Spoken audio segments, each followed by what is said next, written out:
Meu namorado faleceu em um acidente de carro, e os pais dele me culparam, proibiram de comparecer ao funeral, me retiraram fisicamente quando eu apareci e agora estão me perseguindo.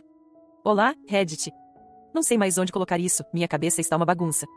Meu namorado de 29 anos, Mark, de 30 anos, morreu há 3 semanas. Foi um acidente de carro, um caminhão avançou o sinal vermelho. Mark morreu instantaneamente. Ficamos juntos por 5 anos, moramos juntos pelos últimos 3. Estávamos falando sobre nos casar no ano que vem. Ele era tudo para mim. Os pais dele, John, 60 anos, e Mary, 60 anos, nunca gostaram de mim. Não sei porquê. Eu sempre fui educada, tentei ser amigável. Eles sempre foram frios. Mary fazia comentários sobre meu trabalho, sou designer gráfica, ela dizia que não era uma carreira de verdade. John geralmente me ignorava. Mark sabia que eles eram assim, ele costumava me dizer para não me preocupar com isso. Ele dizia que me amava, e isso era tudo que importava. O acidente aconteceu numa manhã de terça-feira. Mark estava dirigindo para o trabalho, ele tinha me ligado uns 10 minutos antes só para dizer oi, como sempre fazia. Tivemos uma pequena discussão na noite anterior. Era uma estupidez em relação a tarefas ou algo assim. Nós fizemos as pazes antes de ele sair para o trabalho, ele me deu um beijo de despedida. Essa foi a última vez que o vi. John me ligou na terça-feira à tarde. Ele não disse olá, apenas disse, Mark está morto.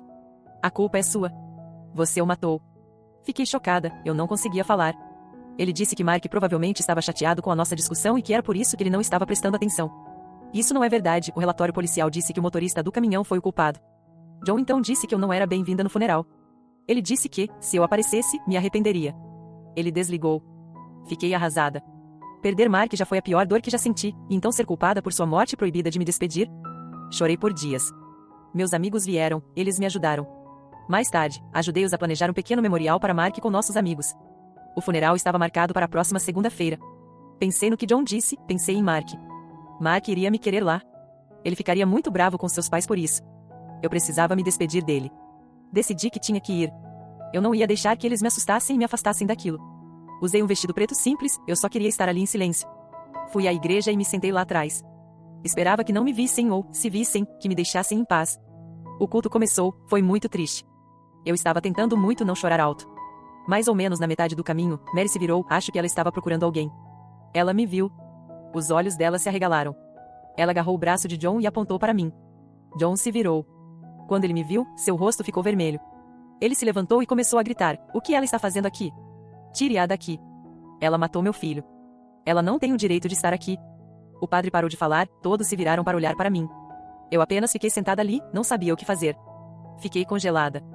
Mary começou a chorar, mas era um grito alto e estridente, ela é má. Ela levou meu filho. 2 homens, acho que eram tios de Mark, irmãos de John, levantaram-se do primeiro banco. Eles caminharam rapidamente em minha direção. Um deles disse, você precisa ir embora agora. Disseram para você não vir. Eu não disse nada. Ele agarrou meu braço, o outro também. Eles me levantaram do assento, basicamente me arrastaram até o altar. Ouvi pessoas ofegando. Vi o caixão de Mark na frente da igreja. Eu só queria estar perto dele uma última vez. Eles me tiraram pelas portas da igreja e me colocaram nos degraus do lado de fora. Um deles disse, fique longe desta família. Você já causou dor suficiente. Depois, eles voltaram para dentro. Fiquei ali nos degraus. Meu vestido estava bagunçado, meus braços doíam. Eu me senti tão humilhada e brava. Eu só queria lamentar. Algumas pessoas do funeral saíram um pouco mais tarde e me olharam com pena, mas ninguém me disse nada. Acabei indo embora e fui para casa.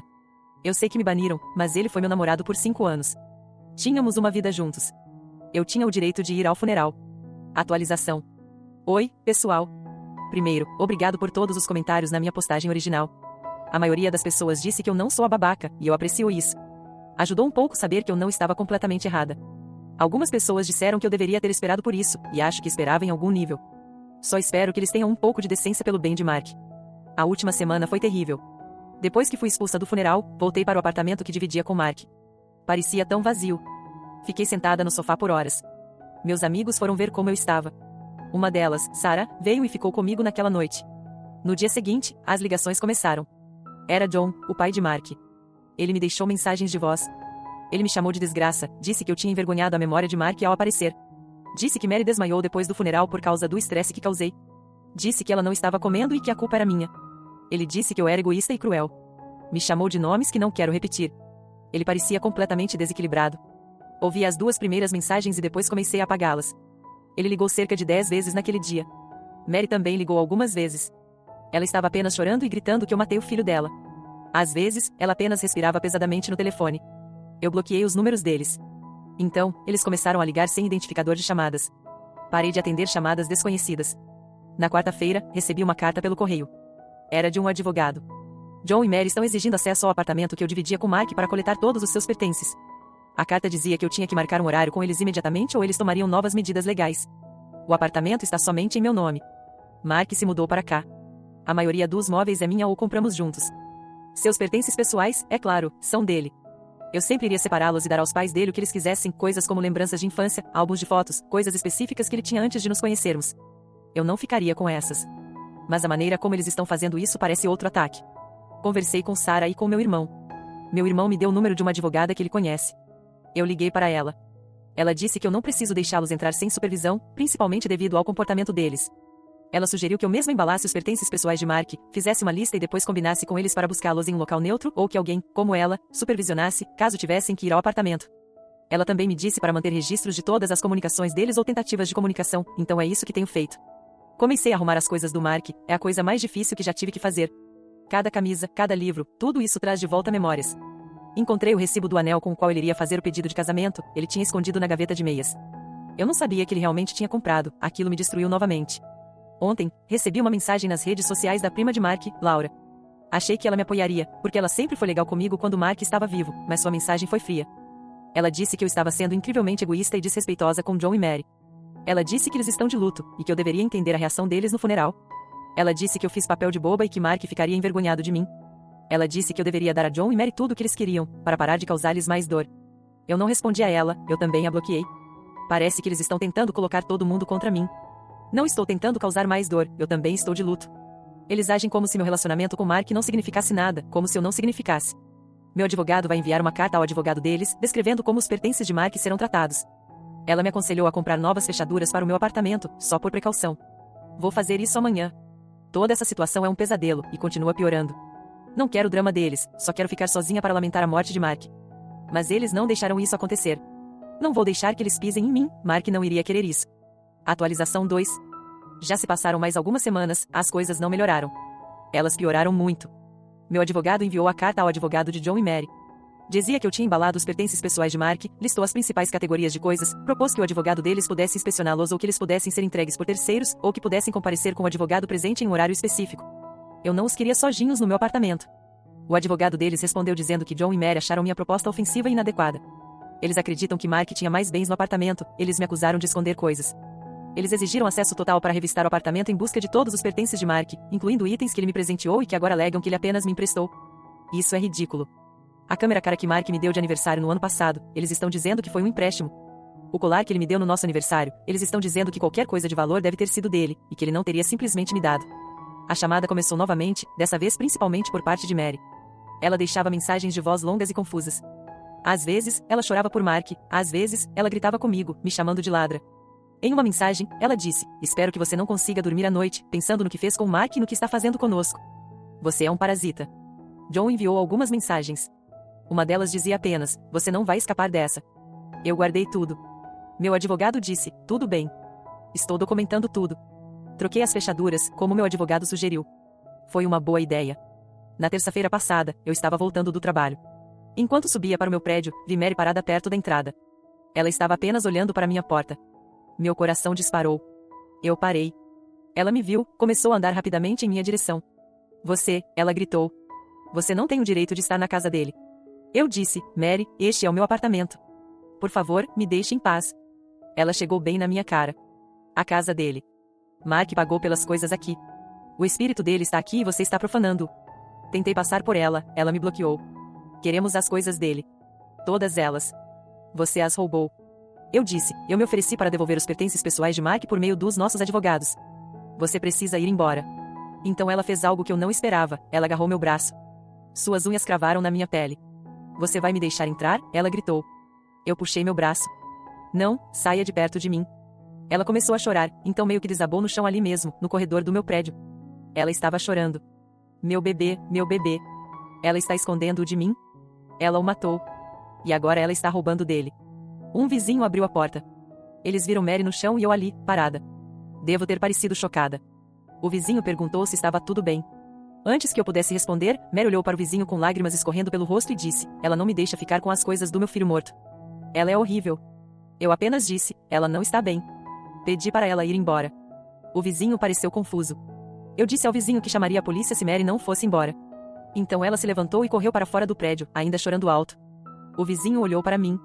Eu apenas balancei a cabeça e fui para o meu apartamento. Minhas mãos tremiam tanto que eu mal conseguia colocar a chave na fechadura nova. Liguei para meu advogado imediatamente. Ela estava muito preocupada. Ela disse que isso é assédio. Está enviando outra carta ao advogado deles exigindo que eles interrompam todo o contato direto e se comuniquem apenas por canais legais. Ela também mencionou que uma ordem de restrição pode ser necessária se isso continuar. Poucos dias depois, descobri por meio de um amigo em comum meu e de Mark, alguém que eu pensava ser meu amigo, chamado Alex, que John e Mary estavam contando a todos que eu abusava de Mark. Eles estão dizendo que eu controlava, pegava todo o seu dinheiro e que a discussão que tivemos na noite anterior à sua morte foi porque eu o expulsei do apartamento. Alex disse que não sabia no que acreditar, mas John e Mary eram muito convincentes em sua dor. Ele disse que talvez eu devesse dar a eles tudo o que queriam, para fazer as pazes. Eu disse a Alex que John e Mary estavam mentindo, e que ele não seria um grande amigo se acreditasse neles em vez de mim. Conhecendo Mark e eu há anos, disse a ele que Mark e eu tínhamos um bom relacionamento, e ele sabia disso. Ele apenas murmurou algo sobre pais enlutados e compreensão da dor deles. Desliguei na cara dele. Outra pessoa com quem pensei que poderia contar. Perdida. Parece que eles estão tentando sistematicamente destruir minha vida e minha reputação. Arrumei mais coisas do Mark, apenas os itens pessoais óbvios. Coloquei-os em caixas. Tirei fotos de tudo, enviei as fotos para meu advogado. Não vou dar a eles meus pertences pessoais, nem os presentes que Mark me deu. Isso é loucura. Sinto como se estivesse vivendo em um cerco, estou constantemente olhando por cima do ombro. Toda vez que o telefone toca com um número desconhecido, meu estômago embrulha. Não estou dormindo bem, mas não vou recuar. O que eles estão fazendo é errado. Atualização 3. Olá novamente. Não sei por que ainda estou postando isso, talvez só para desabafar. A situação piorou ainda mais, não vejo fim para isso. Depois que Mary me confrontou no meu prédio, meu advogado enviou uma carta muito forte ao advogado de John e Mary. Ele detalhou o assédio, o comportamento de Mary e as falsas acusações que eles estão espalhando. Ele afirmou que, se eles ou qualquer terceiro agindo em seu nome entrasse em contato comigo diretamente novamente, ou se aproximasse da minha casa ou local de trabalho, imediatamente entraríamos com um pedido de ordem de restrição e processaríamos as pessoas por assédio. Por cerca de uma semana, ficou tudo quieto. Comecei a ter um pouco de esperança de que eles finalmente tivessem entendido que precisavam recuar. Eu estava errado. No sábado passado, tive que ir ao supermercado. Quando voltei e estacionei meu carro na vaga designada na garagem do prédio, notei algo no meu para-brisa. Era uma fotografia. Era uma foto minha e de Mark, de umas férias que tiramos há 2 anos. Estávamos sorrindo. Alguém o havia desfigurado. Eles riscaram meus olhos com um marcador preto, escreveram assassino na minha testa, na foto e embaixo dela. Escondido do meu limpador de para-brisa havia um pássaro morto. Meu sangue gelou. Isso não eram mais apenas palavras, isso era ameaçador. Tirei fotos de tudo antes de tocar em qualquer coisa. Depois, removi-o cuidadosamente usando luvas que guardo no carro para limpeza e coloquei-o em um saco plástico. Liguei para a polícia. Vieram 2 oficiais. Mostrei-lhes a imagem e o pássaro, contei a eles sobre o assédio constante dos pais de Mark, a cena no funeral, o confronto com Mary. Mostrei a eles as cartas do meu advogado e do advogado deles. Os policiais fizeram um boletim de ocorrência. Eles disseram que era perturbador, que isso poderia ser considerado perseguição ou assédio, mas também disseram que provar quem fez isso seria muito difícil, a menos que alguém os visse. A garagem tem câmeras de segurança, mas elas nem sempre são confiáveis e a qualidade nem sempre é ótima. Eles disseram que iriam rever as filmagens. No dia seguinte, domingo, eu estava tentando trabalhar em um projeto freelancer em casa. Ouvi uma batida forte na porta do meu apartamento. Eu não esperava ninguém. Olhei pelo olho mágico. Era o John. Ele parecia furioso. Eu não abri a porta. Eu sei que você está aí, ele gritou. Ele estava batendo na porta com o punho. Abra esta porta, precisamos conversar. Fiquei em silêncio. Você acha que pode se esconder de nós? Você acha que pode roubar as coisas do meu filho e nos caluniar para a polícia? Mary está destruída por sua causa. Ela estava no hospital. A culpa é sua. Eu ainda não disse nada, eu estava assustado. E se ele tentasse arrombar a porta? Desta vez, ele bateu com mais força novamente. Se você não abrir esta porta, eu juro que entro. Mark tem coisas aqui, nós temos esse direito. Então ouvi a voz de Mary, mais fraca, mas ainda agitada. John, pare com isso, você vai se machucar.